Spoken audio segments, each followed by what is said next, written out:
এই হাদিসের দ্বারা এটাই বুঝাইছে কি অল আল্লাহ তাআলা, আল্লাহ তাআলা বলেন ইন্নী নিশ্চয় ফারাজতু আলা উম্মতি খামসা সলাওয়াত, রাসূলের উম্মতের উপর 5 ওয়াক্ত সালাত ফরজ করিয়াছি।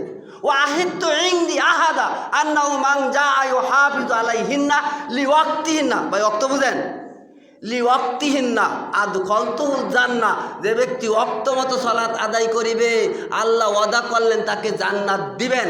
তারপরে আরেকটু হাদিস শুনেন, আদখালতুহুল জান্নাহ ওমান লাম ইউহাফিজু আলাইহিন্না লিওয়াক্তিহিন্না ওমান লাম ইউহাফিজু আলাইহিন্না ফালা আহাদা লাহু ইনদি, যে ব্যক্তি ওয়াক্ত মতো সালাত হিফাজত করিল না তারে জান্নাত দেওয়ার আমার কোনো ওয়াদা নাই। আছে না এরকম লোক?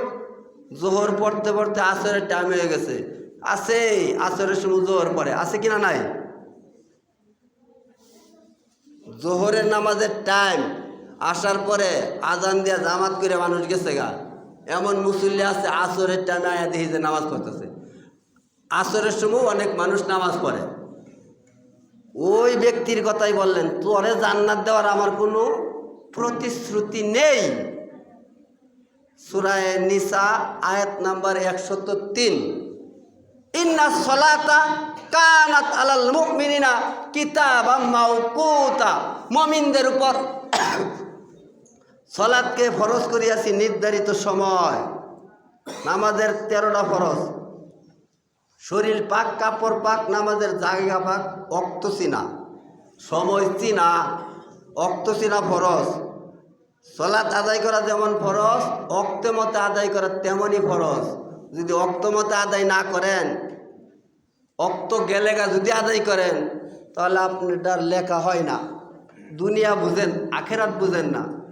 বুঝলে উত্তর দিবেন। এ ভাই, যারা পরীক্ষা দিতে যায় 1টা পর্যন্ত পরীক্ষার টাইম, যদি রাস্তায় অ্যাক্সিডেন্ট করিয়া পরীক্ষা দিতে যাওয়ার সুযোগ না পায়, 2টার সময় হলে ঢুকলে পরীক্ষা দেওয়ার সুযোগ আছে? ওর পরীক্ষা দেওয়ার সুযোগ আছে? যদি ওর পরীক্ষা দেওয়ার সুযোগ থাকতো তাহলে পরীক্ষা দিত। ওর কি পরীক্ষা দেওয়ার সুযোগ যে নাই, এখন সে কি করবে ভাই? ওই পরীক্ষা যে দিতে পারলো না, এখন কি সে পাশ করতে পারবে? এখন তার পরীক্ষাটা কোন সময় দিব বলেন তো দেখি? কি কর? এই তো ভাই আপনি কইলেন পরের বছর, এই কথাটা কইতে ভাই আপনার একটু সহজ করে দিবেন। সে পরের বছর পরীক্ষা দিলে আবার নতুন করে রেজিস্ট্রেশন করতে হয়। আবার কি করতে হয় ভাই? নতুন করে রেজিস্ট্রেশন করতে হয়। ওই আগে যে একবার ফর্ম ফিল আপ করছে, ওই ফর্ম ফিল আপকে কি পরীক্ষা চলবে না? নতুন করে করা লাগবে ভাই। আপনিও যে সলাৎ কাজা করলেন, ওই যে ওয়াক্ত গেলে যাইলেন, আপনার ইমানও শেষ, নামাজও শেষ। আবার নতুন করে আপনার কি করা লাগবো? নতুন করে ইমান আনুন লাগবো, তওবা করুন লাগবো, ওই নামাজ বাদ আসরের নামাজই করুন লাগবো। কাফের অবস্থা কোনো নামাজ চলবে না। যার ইমান নাই তার নামাজের কোনো মূল্যই নাই। এক লেখার পরে যদি সাথে একটা জিরো দেয় কত হয় ভাই? আরেকটা দিলে 1000 হয়েছে। একটা যদি মুচ্ছা হালাই, ওই 3 জিরোর দাম কত? আপনারও ভাই দাম নাই।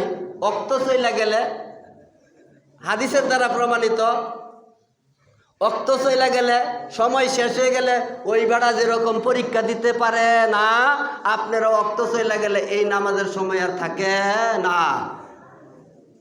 নতুন করে আবার যেরকম পরের বছর রেজিস্ট্রেশন করতে হয়, আপনার পরের বছর লাগবে না, ওই সময় আপনি নতুন করে তওবা করবেন। তওবা করদাম শিখওয়ায়ে পেইগাম্বরি, অক্তে পীরে গর্গে জালেম মিশয়ে পরেজগারি। জোয়ান বয়সে, যুবক বয়সে তওবা করা বনি ইসরায়েলের পেইগাম্বরি, আর বৃদ্ধ বয়সে নেকড়ে বাঘ হরিণ ধরতে পারে না। বাঘ যেমন বলে হরিণ শিকার করা বাদ দিছি, বুড়া মানুষ ঘুষি মারারও শক্তি নাই, জিনা করারও শক্তি নাই, লুটপাট করে মাইসের কাছে থেকে খাওয়ারও শক্তি নাই। ওই বুড়া বেড়া বলে লুটপাট করব না, জিনাও করব না, ঘুষিও মারব না, তৌবা তৌবা। যখন আসিন চামড়া টাইট, তখন আল্লাহ এবং আল্লাহ রাসূলের সাথে করলো ফাইট। যখন হয়েছে চামড়া ডিল, এখন মসজিদে আইসা দেয় মিল, তার তৌবা গ্রহণযোগ্য না। এ তখন ঘুষি মারার ক্ষমতা নাই, জেলে বাইরের কাছ থেকে জোর করে মাছ খাওয়ার ক্ষমতা নেই। আরে সাগর পর্যন্ত আটকে যাওয়ারই শক্তি নাই, আগে আটকে যাওয়ার শক্তি আছেন, দাপট দেখাইয়া জেলে বাইরের কাছ থেকে মাছ লিয়ে আয় পড়ছে জোর করিয়া। জেলে ভাই কইতেছে নিয়েন না চাচা, চাচা নিয়েন না, কই মাছটা আমার আব্বার লেগে রাখছি। তোর আব্বার থেকে কি আমি বয়স্কর কম, আমি খাইলাম। এই ইতিহাস আমার জানা আছে বিদায় আপনারা বললাম। যিনি এই কর্মটা করছে ওর মসজিদে এইভাবে খুতবাটা দিছি, এই কর্মটা যিনি করছে ওনার মসজিদে এইভাবে খুতবাটা দিছি। মাছ মাইরা পানির নিচে লুকায় রাখছে, খালুয়ের মধ্যে রাখছে না, পানির নিচে খুঁড়ি মাইরা লুকায় রাখছে। কীভাবে বেন ওই বগের লান খুশ করে খুঁড়ি খুশ করছে, খুশ করে দেয় ওই মাছ ধরছে, দৈরাই নাইরা ওটা খাইছে। ওই বেড়া কইতে চাচা চাচা নিয়ে না আমার আব্বার লেগে রাখছে। তোর থেকে কি আমার বয়স কম, আমিও তো মইরা যাম, বুড়ো হয়ে গেছি। এখন আর আটটা যাইতেও পারে না, মাছও দিলে বাইতে দূর করে খাইতে পারে না। এই বেড়া মসজিদে আইসা দিছে আল্লাহর সাথে মিল, চামড়া হয়েছে ডিল। আর আল্লাহরে মুখ করে হবে, আল্লাহু আকবার বলতে পারে না। এখন এই বেড়া এসে এইভাবে খুতবা শোনার পরের দিন কই কি করে ইমামরা অন্তত না খেদাই দিই, পরে আমার খেদাই দিতে আয় বলছে কোনো সমস্যা নাই, নো চিন্তা ডো ভর্তি। ওই মসজিদে তাই বললে আরেক মসজিদে যাওয়ার পরে আরও বেতন বাড়ছে।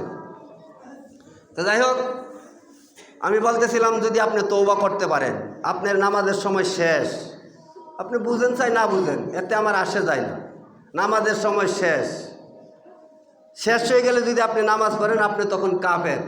মান তারাকা সালাতা ফাকাদ আশরাকা, ইচ্ছা করিয়া যে ব্যক্তি সালাত তরক করলো সে ব্যক্তি শিরক করিল, সে ব্যক্তি আর তখন কাফের হয়ে যায়, তখন আর মুসলিম থাকে না, আর কাফেরের উপর কোনো নামাজ ফরজ হয় না।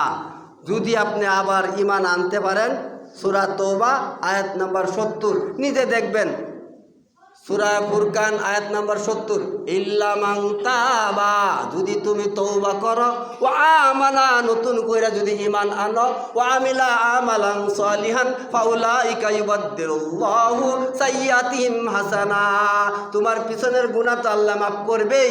ওই যে নামাজ পড়লা না, ওই যে গুনাহ করলা, যদি ভয়ের মতো ভয় করো, যদি অনুতপ্ত হও, যদি কাঁপতে থাকো, আল্লাহ আমি তো সর্বনাশ হয়ে গেছি, আমি তো কাফের হয়ে গেছি, আল্লাহ আর জীবনে ভুল করবো না, আর জীবনে নামাজ ছাড়বো না, আল্লাহ তুমি আমাকে ক্ষমা করো। আল্লাহর এত দয়া, আল্লাহর কাছে চাইলে খুশি হয়, বাপের কাছে না চাইলে খুশি হয়, বাপের কাছে চাইলে বিরক্ত হয়, আল্লাহর কাছে না চাইলে বিরক্ত হয়। যদি মোবাইল একটা হারাই গেলে বাপের কাছে দেয়, আবার কই না ভা মোবাইলটা হারাই গেছে আরেকটা দাও, খুশি। বাপের কাছে চাইলে বিরক্ত হয়, আল্লাহর কাছে চাইলে খুশি হয়, আল্লাহর কাছে না চাইলে বিরক্ত হয়। যদি ওই বান্দা তওবা করে, যদি ওই বান্দা ক্ষমা চায়, যদি ওই বান্দা কয় আল্লাহ আর ভুল করব না, আর নামাজ ছাড়বো না, আল্লাহ তাআলা ওই বান্দার ওই নামাজের রক্তর জন্য আল্লাহ তাআলা তো মাফ করিয়েই শেষ করবেন না। ওয়ায়ুবাদদিলুল্লাহু সাইয়্যাতিহিম হাসানা, ওই গুনার জায়গাটুক আল্লাহ তাআলা নেকি দিয়া পূর্ণ করিয়া দিবেন। বলি সুবহানাল্লাহ। তাহলে কি ভাই নামাজ কাজা করা চলবো? ও হুজুর আমি নামাজই পড়ি না, কাজা কম ভালো হবো? ওর নামাজ কাজা হয় না, যে নামাজই পড়ে না। যারা নামাজ পড়েন, আল্লাহর দিকে ভয় করেন, এরা ওয়াক্ত মতো সালাত আদায় করেন, ইনশাআল্লাহ আল্লাহ তাআলা ওয়াদা করছেন। সূরার নাম হলো সূরা মুমিন, আয়াত নাম্বার 9। আল্লাহ তাআলা কি কয়? ইয়া আল্লাযিনা আলা সালাওয়াতিহিম ইউহাফিজুন উলাইকা হুমুল ওয়ারিসুন আল্লাযিনা ইয়ারিসুনাল ফিরদাউসা হুম ফিহা খালিদুন। সূরা মুমিন 3টা আয়াত পড়লাম। আয়াত নাম্বার 9 আপনি ভালো করে দেখবেন আল্লাহ এখানে কি কয়, আল্লাযিনা হুম আলা সালাওয়াতিন ইউহাফিজুন, যারা সালাতকে হিফাজত করবে, উলাইকা হুমুল ওয়ারিসুন, তারাই হবে অধিকারী, আল্লাযিনা ইয়ারিসুনাল ফিরদাউসা হুম ফিহা খালিদুন, তাদেরকে ফিরদাউস জান্নাত দিবেন। কে বললেন ভাই? দুনিয়ার রাজা বাদশা বুট নেওয়ার আগে আপনার রাস্তা করে দিছে, বুট নেওয়ার রাস্তার খবর নাই। এরকম ওদা আল্লাহর ওদা, জালিকাল কিতাবুল লা রাইবা ফিহি হুদাল লিল মুত্তাকিন। এই কিতাবের যে কথাগুলা তার মধ্যে কোনো সন্দেহ নাই, অবকাশ নাই সন্দেহের। আল্লাহ যা ওয়াদা করছেন তাই দিবেন। আল্লাহ ওয়াদা করলেন আপনাকে জান্নাত দিবেন। এবার আসেন, এই হাদিসের দ্বারা বুঝাইলেন আওয়াল ওয়াক্তে সালাত আদায় করা। আওয়াল ওয়াক্ত, এখন নামাজের টাইম আসে, জোহরের নামাজের টাইম আসে 11:46 অথবা 47, ধরেন 85 আইছে, তো 85 আইলে আরও 10 মিনিট পরে 12টায় আজান দিবেন। যদি হাদিস মানতে চান, যদি কোরআন মানতে চান, তাহলে যাচাই করবেন। একটা লাউ কিনলে যাচাই করেন, গরু কিনলে যাচাই করেন, পুতরে বিয়া করাইলে যাচাই করেন, এলাকার সুদ্ধা যাচাই করেন, বউটা